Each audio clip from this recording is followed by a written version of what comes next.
కళింగ కోమట్ల ఐక్యత కోసం వనభోజన ఏర్పాటు. కలివరపు దాలిరాజు వెల్లడి.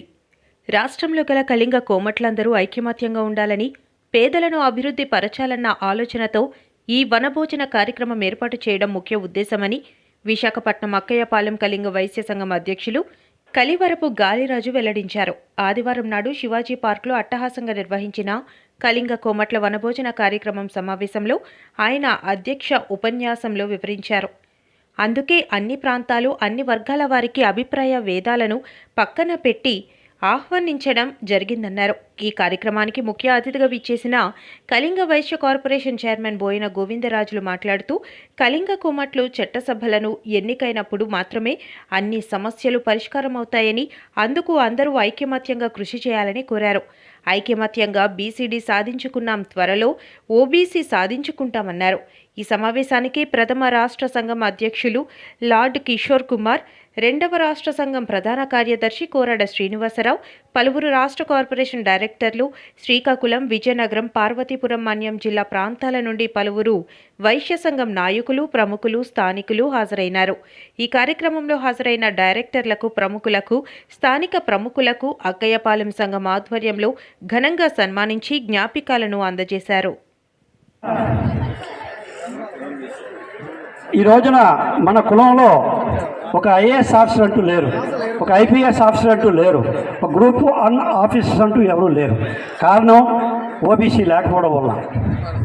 అయితే ఓబీసీ ఈ డబుల్ ఇంజిన్ సర్కార్లో తప్పనిసరిగా వస్తుంది.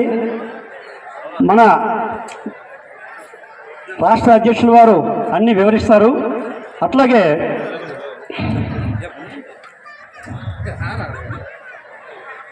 కుల ఐక్యతకి ఈరోజు చేస్తున్నటువంటి పిక్నిక్ కార్యక్రమం కుల ఐక్యతకి మనం ఏవైతే బాధ్యతల్లో ఉన్నామో ప్రతి ఒక్క నాయకుడు కూడా అందరినీ కలుపుకొని ఈర్ష్య, అసూయ, ద్వేష భావాలకు అతీతంగా ఒకే వేదిక మీదకి తెచ్చి కుల ఐక్యతని, అన్ని కుటుంబ సభ్యుల్ని ఒకే దగ్గరికి చేర్చుకొని వాళ్ళ కష్టసుఖాలని, ప్రేమాప్యాయతానురాగాలను పంచి కలబోసుకున్నటువంటి ఒక ఆహ్లాదకరమైనటువంటి ఈ ప్రకృతి రమణీయతలో ఇంత చక్కనైనటువంటి కార్యక్రమం, ఇంతమంది పెద్దలు వచ్చి మనకు దీవించడానికి వచ్చినందుకు మన అక్కయ్యపాలెం సంఘం తరపున నాయకులందరికీ కూడా హృదయపూర్వకమైనటువంటి నమస్కారములు, పాదాభివందనలు చేసుకుంటూ మన రాష్ట్ర అధ్యక్షుల వారు, కార్పొరేషన్ చైర్మన్ గారైన అందరికీ కూడా సేవ చేసే అవకాశం వస్తుంది. వాటి కోసం మనందరం ఐకమత్యంగా ఉండాలా. మనందరం కూడా ఉన్నతికి వెళ్ళాలి, మనం రాజకీయాల్లోకి దూరాలి అంటే మీ అందరూ కూడా ఈవేళ మనకి ఎవరికి కూడా ఒకప్పుడు తిండికి, బట్టకి ఇబ్బందులు పడుతున్నటువంటి పరిస్థితులు ఉన్నటువంటి మన కులము ఈ రోజు అందరం కూడా హాయిగా జీవనం సాగించేటటువంటి పరిస్థితికి వచ్చాం. మిగతా వాళ్ళగా మనం కోట్లు సంపాదన మనం చేయలేకపోయినా, ఎందుకంటే మన ధర్మం, న్యాయం ఇవన్నీ కూడా ఆలోచన చేసే మన సంపాదన ఉంటుంది తప్పించి మనం ఎవరికో మోసం చేసి మనం మోసపోతాం, కానీ మనం ఎవరికి మోసం చేసినటువంటి కులం మంది కాదు. కాబట్టి మనందరం కూడాను ఈరోజు మనకి ఎవరికి తిండికి, బట్టకి, ఆరోగ్యానికి లోటు లేదు. కాబట్టి భగవంతుడు మనకు తెలివితేటలు ఇచ్చున్నాడు. ఆ తెలివితేటలతో మనం వచ్చి ముందుకు సాగాల. మనం రాజకీయాల్లో అందరూ రావాలా. ఈవేళ మహిళా రిజర్వేషన్ ఉంది. ఈవేళ మన బీసీ కోట ప్రకారంగా మన సీట్లు మనకు వస్తాయి. ఈ విశాఖపట్నంలో కార్పొరేట్ సీట్లను కూడా పోటీ చేయడానికి మీకు అవకాశం వస్తుంది. మాకు సర్పంచ్లుగా పోటీ చేసే అవకాశం వస్తుంది, మండల ప్రెసిడెంట్లుగా పోటీ చేసే అవకాశం వస్తుంది. అన్నింటిలో కూడా మనం పోటీ చేయవలసినటువంటి అవసరం ఉంది. గెలుస్తామా, వాడతామా అన్నది ముఖ్యం కాదు. మనం అందులో పార్టిసిపేషన్ చేస్తున్నామా లేదా అన్నది ముఖ్యమని చెప్పి ఈ సందర్భంగా మీకు తెలియజేసుకుంటూ, ఆ విధంగా మీరు ముందుకు పయనిస్తారని ఈవేళ కార్పొరేషన్ మనకు వచ్చింది. ఆ కార్పొరేషన్ ద్వారా మేము చేయవలసిన కార్యక్రమాలు మేము చేస్తాం. ఈవేళ అధికారికంగా పదవులు వచ్చాయి.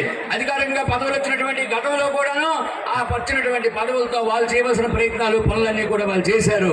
మేము కూడా అదే విధంగా ఈరోజు ముందుకు వెళ్ళి చంద్రబాబు నాయుడు గారు ఈవేళ తెలుగుదేశం ప్రభుత్వం అధికారంలో ఉంది. ఈవేళ విధులు, నిధులు కూడా వస్తాయని ఆశిస్తున్నాము. పదవులతో పాటు అవి కూడా వస్తాయని ఆశిస్తున్నాము.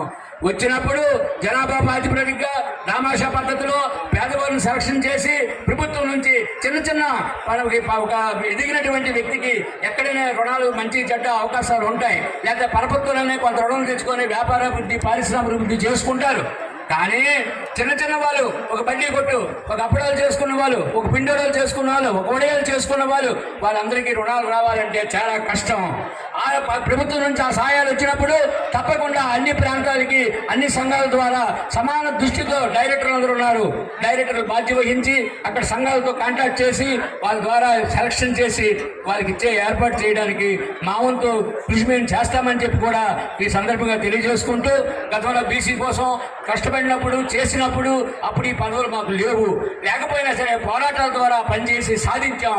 అదేవిధంగా 2015లో రామ్మోహన్ నాయుడు గారు మనకు బీసీ అయిన తర్వాత మన కేంద్ర మంత్రి వర్యులు మనకు ఓబీసీ రావడానికి ప్రయత్నం చేశారు. ఇక్కడ బీజేపీ నాయకులు కూడా ప్రయత్నం చేశారు.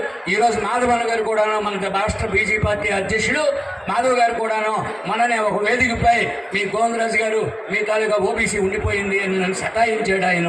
కాబట్టి మనకు డెఫినెట్ గా ఓబీసీ వస్తుంది. ఆ ఓబీసీ రావడానికి కోసం బీజేపీ నాయకులకి మన రామ్మోహన్ నాయుడు సభ్యులను చేసుకొని ఆంధ్రప్రదేశ్ రాష్ట్ర ముఖ్యమంత్రి ద్వారా మా బీసీ మంత్రి గారి ద్వారా రిప్రజెంటేషన్స్ పంపించి మనకు ఓబీసీ రావడానికి కోసం దేశం మొత్తం మీద 200 కులాల అప్లికేషన్లు పెట్టుకుంటే మన రాష్ట్రం నుంచి 5 కులాలు ఉన్నాయి. ఈ 5 కులాల్లో మొన్ననే అచ్చెన్నాయుడు గారు అనౌన్స్ చేశారు, ఏదైనా సరే కులానికి ఓబీసీ వస్తే ఈ 200 కులాల్లో మనకి ఈ జిల్లాలో వచ్చే 5 కులాల్లో